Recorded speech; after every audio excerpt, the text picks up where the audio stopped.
미래의 기억, 메모리 오브 더 퓨처, 김지수 지음. 하나님의 소망을 품고 내일의 기억으로 오늘을 살아가다. 과거에 얽매이지 않고 불안한 미래를 두려워하지 않으며 하나님께서 약속하신 소망을 기억하며 살아가는 삶의 원칙. 4부 미래의 기억을 위한 실천적 삶의 지침. 13점 삶의 의미와 가치의 발견. 목적을 붙들고 사는 힘. 목적 없는 삶의 위험성과 목적의 필요성. 목적을 잃은 삶은 흔히 방향을 잃고 표류하는 배와 같다. 삶의 명확한 이유와 목표가 없다면 사람은 필연적으로 공허감과 혼란에 빠지기 쉽다. 이는 일상에서 작은 일조차 무의미하게 느껴지고 반복되는 날들이 단순한 생존의 연속으로 전락하는 결과를 초래한다. 심리학자 빅터 플랭클은 그의 저서 죽음의 수용소에서 를 통해 삶의 의미를 상실한 사람들이 겪는 심리적 붕괴를 설명하며 목적의식이 인간이 고통 속에서도 살아갈 수 있는 이유를 제공한다고 강조한다. 그는 왜 살아야 하는지 아는 사람은 어떻게든 살아간다고 말하며 목적의 상실이 삶에 미치는 파괴적인 영향을 지적했다. 이는 단순한 철학적 통찰에 그치지 않고 현대의 여러 연구에서도 명확히 확인된다. 목적이 없는 삶은 정신적, 신체적, 건강에도 부정적인 영향을 끼친다.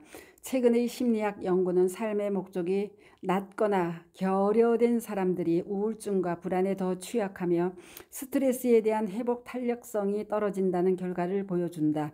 또한 미국 심리학회가 발표한 연구에 따르면 명확한 목표를 가진 사람들이 그렇지 않은 사람들보다 심혈관 질환 발병률이 낮고 수명이 더 길다는 사실이 밝혀졌다.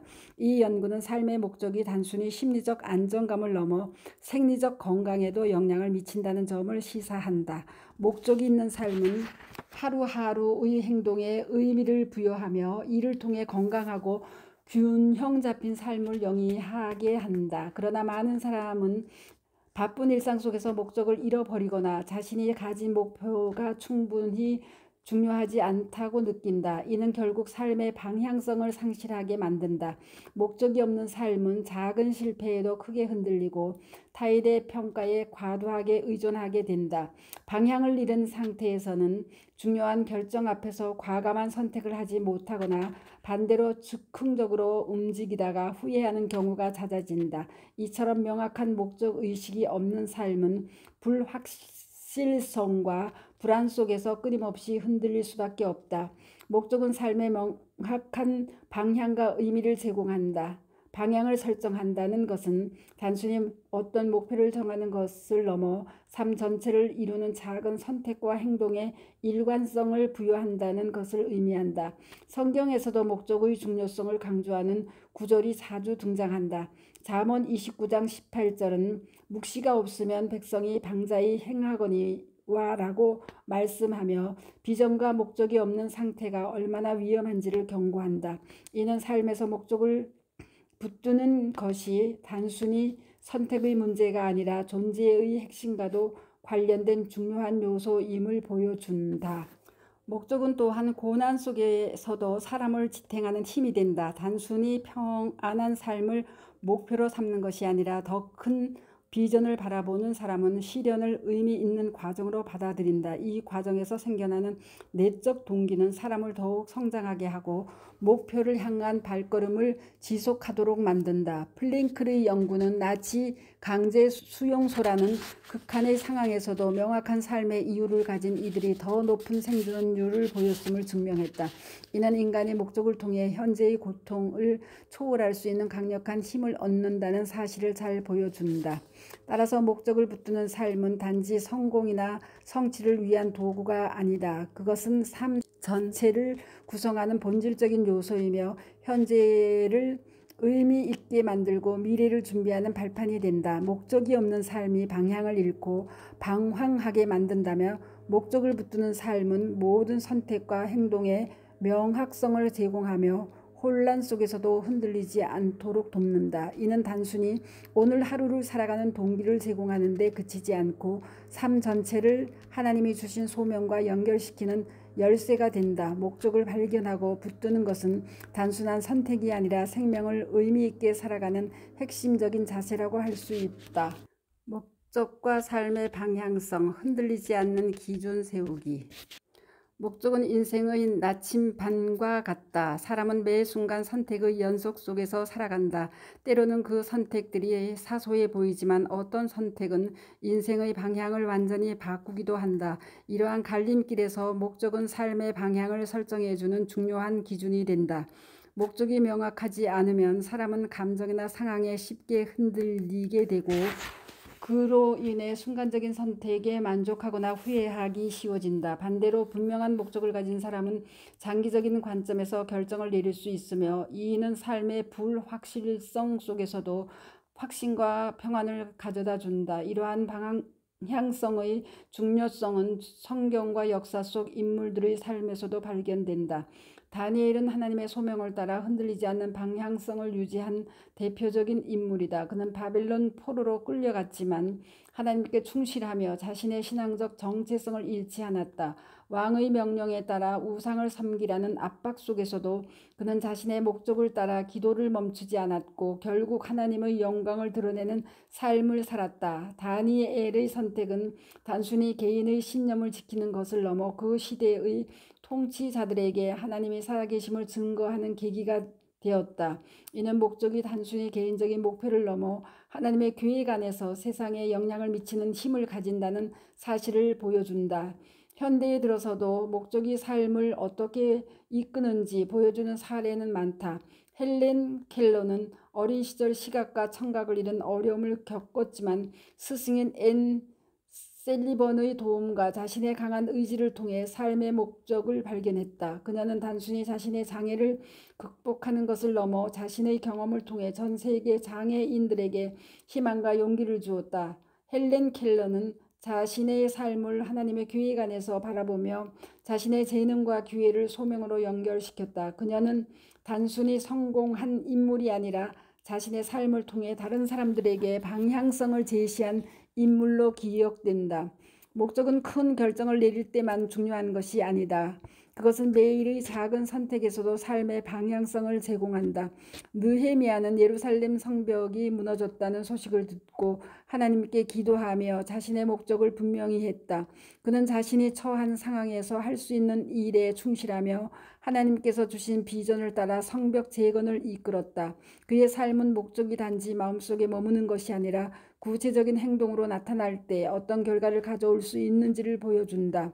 또한 그의 끊임없는 기도와 실천은 하나님의 소명을 따라 살아가는 사람이 어떤 방향성을 가질 수 있는지를 잘 드러낸다. 넬슨 만델라의 삶 역시 목적이 가져다주는 힘을 잘 보여준다. 그는 남아프리카 공화국의 아파르트헤이트 체제 속에서 정의와 평화를 이루기 위한 길을 선택했다. 그는 27년간 수감 생활이라는 극한의 상황에서도 자신의 소명을 잃지 않았다. 만델라는 복수와 분열 대신 화해와 용서를 선택했고 그의 이러한 결단은 남아프리카 공화국을 민주주의 국가로 변화시키는 데 기여했다. 그의 삶은 소명과 목적이 개인의 고난을 넘어 공동체와 사회를 변화시키는 강력한 도구가 될 수 있음을 증명한다. 목적은 삶의 모든 선택과 행동에 의미를 부여한다. 단순히 생계를 위해 일을 선택하는 것도 목적이 있다면 소명으로 전환될 수 있다. 성경은 이를 분명히 말한다. 잠언 16장 9절은 사람이 마음으로 자기의 길을 계획할지라도 그의 걸음을 인도하시는 이는 여호와 신이라고 말씀한다. 이는 우리가 스스로 목적을 찾고 계획할지라도 궁극적으로 하나님께서 우리의 길을 인도하신다는 사실을 나타낸다. 다니엘, 느헤미야, 헬렌 켈러, 넬슨 만델라의 삶은 이 비전이 삶을 어떻게 이끄는지 보여준다. 그들은 단지 목적을 발견하는 데 그치지 않고 이를 붙들고 끝까지 살아가는 힘을 보여주었다. 그러므로 목적은 단순한 성공이나 성취를 위한 도구가 아니다. 그것은 삶 전체를 아우르며 하나님의 계획 안에서 방향을 설정하는 본질적인 기준이다. 사람은 자신의 선택이 하나님의 뜻과 연결되어 있다는 것을 깨달아야 랐을 때 더 이상 순간적인 만족에 흔들리지 않는다. 다니엘과 느헤미야 보여준 신앙의 확고함, 헬렌 켈러와 넬슨 만델라가 증명한 용기와 헌신은 모두 목적이 삶을 얼마나 깊이 변화시킬 수 있는지를 보여주는 사례이다. 이들은 삶의 방향성을 잃지 않고 하나님의 계획을 이루는 과정에서 세상에 선한 영향을 미친 인물들이다. 이들의 삶을 통해 목적이 단지 개인적인 목표를 넘어 하나님의 큰 그림 안에서 이루어지는 여정임을 깨닫게 될 것이다. 이는 단순히 오늘을 위한 결단이 아니라 영혼을 바라보는 삶의 기준이 된다. 목적을 붙들기 위한 자기 성찰과 비전 재정립. 목적을 붙들기 위해서는 자신의 삶을 돌아보며 깊은 자기 성찰의 시간을 갖는 것이 필요하다. 목적은 단순히 외부에서 주어지는 것이 아니라 자신이 누구인지, 무엇을 위해 존재하는지를 깨닫는 과정 속에서 발견된다. 사람은 흔히 바쁜 일상 속에서 자신에게 중요한 질문을 던지는 것을 잊곤 한다. 그러나 삶의 방향성을 잃지 않으려면 지금 이 순간 자신이 걸어온 길을 돌아보고 앞으로 나아가야 할 길을 점검해야 한다. 이를 위해 나는 무엇을 진정으로 가치 있게 여기는가? 내가 가장 열정을 느끼는 순간은 언제인가? 하나님께서 내 삶을 통해 이루고자 하시는 것은 무엇인가? 와 같은 질문을 통해 내면을 탐구할 필요가 있다. 이러한 질문은 목적을 발견하는 첫걸음이 된다. 자기 성찰은 단순히 과거를 회상하는 것이 아니라 현재의 상태를 객관적으로 평가하며 삶의 의미를 재발견하는 과정이다. 이 과정에서 중요한 것은 자신의 강점과 약점 그리고 삶에서 중요하게 생각하는 가치를 인식하는 것이다. 자신이 가진 재능과 열정을 하나님께서 주신 선물로 여기고 그것이 어떤 방식으로 소명과 연결될 수 있는지를 생각해 보아야 한다. 예를 들어 한 사람이 예술적 재능을 가졌다면 그것을 단순한 취미로 여기기보다는 하나님 나라를 위한 도구로 활용할 수 있는 가능성을 발견할 수 있다. 자기 성찰은 이런 가능성을 찾아내는 과정이며 이는 기도와 묵상을 통해 더 깊이 이루어진다. 시편 139편 23절 24절은 하나님이여 나를 살피사 내 마음을 아시며 나를 시험하사 내 뜻을 아옵소서라고 말하며 우리의 내면을 점검하고 올바른 길로 이끄시는 하나님의 도움을 구하라고 권면한다. 삶의 의미를 재발견하기 위해서는 자신의 비전을 점검하고 그것을 새롭게 정립하는 과정이 필요하다. 비전은 과거에 설정한 목표가 시간이 흐르면 변화하거나 외부 요인으로 인해 흩어질 수 있다. 이러한 상황에서 비전을 재점검하는 것은 단순히 기존의 계획을 수정하는 것이 아니라 하나님께서 주신 더 큰 그림을 다시 바라보는 시간이다. 이 과정에서 중요한 것은 현재의 삶이 하나님이 주신 비전과 얼마나 일치하는지를 확인하는 것이다. 내가 지금 하고 있는 일이 하나님이 주신 소명과 연결되어 있는가? 내 목표는 나의 욕심을 채우기 위한 것인가? 아니면 하나님 나라를 위한 것인가? 와 같은 질문은 비전을 점검하는 데 도움이 된다. 또한 삶의 우선순위를 다시 설정하며 무엇이 가장 중요한지 명확히 해야 한다. 이는 비전이 현실적인 행동 기획으로 이루어지도록 하는 데 필수적이다. 비전을 재정립하는 과정에서는 구체적인 도구를 활용하는 것이 큰 도움이 된다. 먼저 비전 보드를 만드는 것을 추천한다.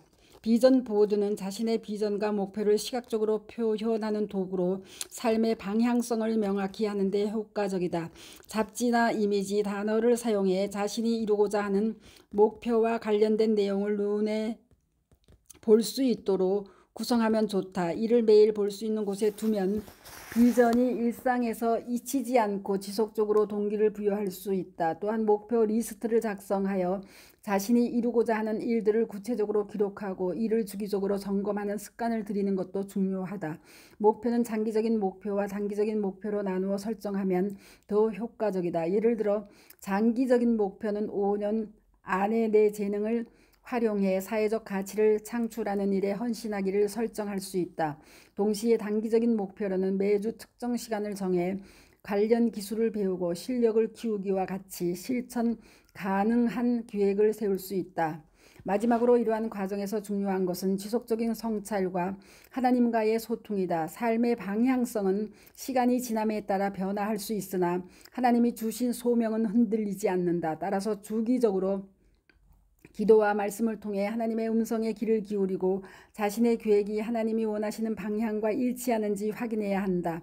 이러한 과정은 단순히 목적을 찾는 것을 넘어 그 목적을 끝까지 붙들고 살아갈 수 있는 힘을 제공한다. 자기 성찰과 비전 재정립은 삶의 일부분이 아니라 지속적으로 반복해야 할 과정이다. 이를 통해 우리는 자신의 삶이 하나님의 계획 안에서 의미 있는 여정임을 깨닫고 더 큰 확신과 평안을 가지고 나아갈 수 있다. 목적을 유지하기 위한 동기부여와 실천적 방법.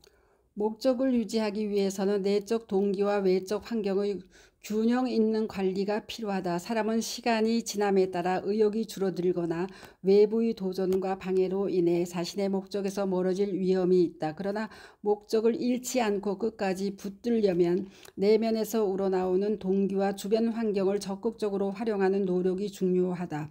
내적 동기는 자신의 목적과 삶의 의미를 깊이 이해할 때 생겨난다. 이는 단순히 감정적인 열정에 의존하는 것이 아니라 목적의 본질을 깨닫고 그것이 자신의 정체성과 연결되어 있음을 확신하는 것이다. 하나님께서 우리를 향한 계획을 가지셨다는 사실을 믿는 것은 가장 강력한 내적 동기를 제공한다. 예배소서 2장 10절은 우리는 그가 만드신 바라 그리스도 예수 안에서 선한 일을 위하여 지으심을 받은 자니 라고 말씀하며 하나님이 우리 각자에게 특별한 계획을 가지고 계심을 상기시킨다. 내적 동기를 유지하려면 정기적인 성찰과 하나님의 말씀을 통해 자신의 목적을 재확인하는 것이 필요하다. 말씀 묵상과 기도는 목적을 유지하는 데 필수적이다.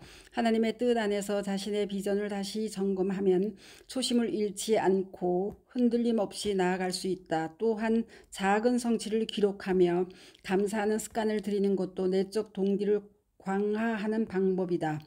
목표를 이루는 과정에서 작은 성공을 인정하고 감사하면 더 큰 동기를 얻을 수 있다. 이는 단순히 성취감을 느끼는 데 그치지 않고 하나님이 주신 은혜를 되새기며 앞으로 나아가는 힘을 제공한다. 외적 환경 관리 역시 목적을 유지하는 데 중요한 역할을 한다. 우리의 환경은 생각보다 큰 영향을 미친다. 긍정적인 환경은 목적으로 지속적으로 상기시키고 어려운 상황 속에서도 방향성을 잃지 않도록 돕는다. 현대적 실천 전략으로는 커뮤니티 참여와 멘토링을 추천할 수 있다. 커뮤니티는 목적을 공유하는 사람들과 함께 연대하며 서로 격려하는 공간을 제공한다. 이는 신앙 공동체든 공통의 비전을 가진 그룹이든 상관없다. 공동체는 서로의 경험을 나누며 목적을 지속시키는 데 필요한 에너지를 공급한다. 히브리서 10장 24, 25절은 서로 돌아보아 사랑과 선행을 격려하며 모의를 패하지 말라고 말씀한다. 이는 공동체가 목적을 유지하기 위해 서로를 북돋는 역할을 한다는 것을 보여준다. 멘토링은 더 나아가 실질적인 지침과 조언을 받을 수 있는 기회를 제공한다. 멘토는 우리가 가진 목적을 이루는 과정을 도우며 그동안의 경험을 바탕으로 현실적인 조언과 도전을 제시한다. 이는 단순히 지식을 얻는 것을 넘어 목적의 여정을 지속적으로 걸어갈수록 격려받는 데 효과적이다. 멘토와의 관계는 목표가 흔들릴 때 올바른 방향으로 나아가도록 도와주는 나침반과 같은 역할을 한다. 예수님의 사역과 목적의식은 이러한 내적 동기와 외적 환경의 조화를 잘 보여준다. 예수님은 뚜렷한 사명을 가지고 이 땅에 오셨으며 십자가를 향한 길에서 단 한 번도 목적을 잃지 않으셨다.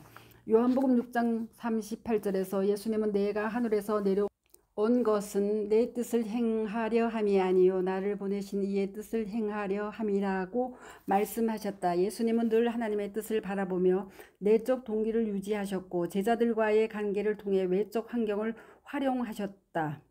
예수님은 제자들과 함께 시간을 보내며 그들에게 비전을 나누고 어려운 순간에는 기도로 하나님의 뜻을 확인하며 목적을 끝까지 이루셨다. 이는 우리가 내적 동기와 외적 환경을 어떻게 관리해야 할지에 대한 강력한 본보기가 된다.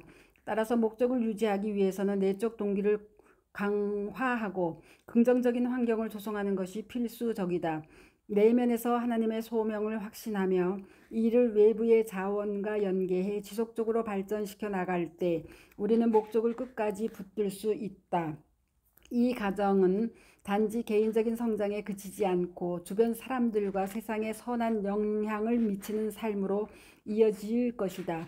이는 우리가 단순히 목표를 이루는 데 머무르지 않고 하나님이 주신 비전을 통해 더 큰 그림을 완성해 나가는 길이다. 목적을 붙들고 살아가는 삶이 주는 변화. 목적을 붙들고 살아가는 삶은 개인과 공동체, 나아가 사회 전체에 긍정적인 변화를 가져온다. 목적 의식은 개인에게 내적 평안을 준다. 사람은 자신이 왜 존재하는지, 무엇을 위해 살아가는지를 분명히 깨달을 때 불안과 혼란에서 벗어날 수 있다. 목적이 없는 삶은 외부의 환경이나 타인의 평가에 쉽게 휘둘리기 마련이다. 반면 목적을 붙든 사람은 자신의 존재 이유와 삶의 방향을 확신하며 내적 평안을 누린다. 성경에서도 이는 분명히 나타난다. 이사야 26장 3절은 주께서 심지가 견고한 자를 평강하고 평강하도록 지키시리니 이는 그가 주를 신뢰함이니이다 라고 말하며 목적을 중심으로 하나님께 신뢰를 둔 삶이 얼마나 안정된지를 강조한다. 내적 평안은 단순히 어려움이 없는 상태가 아니라 목적 안에서 현재의 고난과 도전을 의미 있는 과정으로 받아들이는 힘에서 비롯된다. 목적의식은 삶의 만족도를 높이는 데에도 기여한다. 사람이 이루고자 하는 목표와 그것이 자신의 중요하게 여기는 가치와 연결될 때 매일의 행동이 더 큰 의미를 갖게 된다. 이는 단순히 외적 성공에 의존하지 않고 내적인 만족과 성취감을 느끼는 삶으로 이어진다. 최근 심리학 연구에서도 목적의식이 높은 사람이 더 큰 삶의 만족도를 경험하며 스트레스와 불안에 더 잘 대처한다는 결과가 밝혀졌다. 이는 목적이 단순한 행동 지침을 넘어 삶 전체를 구성하는 본질적인 원동력이 된다는 사실을 보여준다. 예를 들어 장애를 극복하고 전 세계에 희망의 메시지를 전파한 닉 부이치치는 자신의 한계를 목적과 연결시킨 사례로 삶의 만족도가 단순히 상황에 의존하는 것이 아님을 입증했다. 그는 자신의 경험을 통해 하나님께서 주신 목적이 모든 상황을 새롭게 해석할 수 있는 렌즈가 된다고 말한다. 목적을 붙들고 살아가는 삶은 개인의 변화에 그치지 않고 공동체와 사회에 선한 영향을 미친다. 목적을 가진 사람은 자신의 삶을 넘어서 타인을 돕고 사회에 기여하는 방향으로 나아간다. 이는 성경에서 반복적으로 강조되는 원리이다. 마태복음 5장 16절은 이같이 너희 빛이 사람 앞에 비치게 하여 그들로 너희 착한 행실을 보고 하늘에 계신 너희 아버지께 영광을 돌리게 하라. 고 말씀한다. 목적을 붙들고 살아가는 사람은 자신의 행동을 통해 하나님의 영광을 드러내며 주변 사람들에게 긍정적인 변화를 가져온다.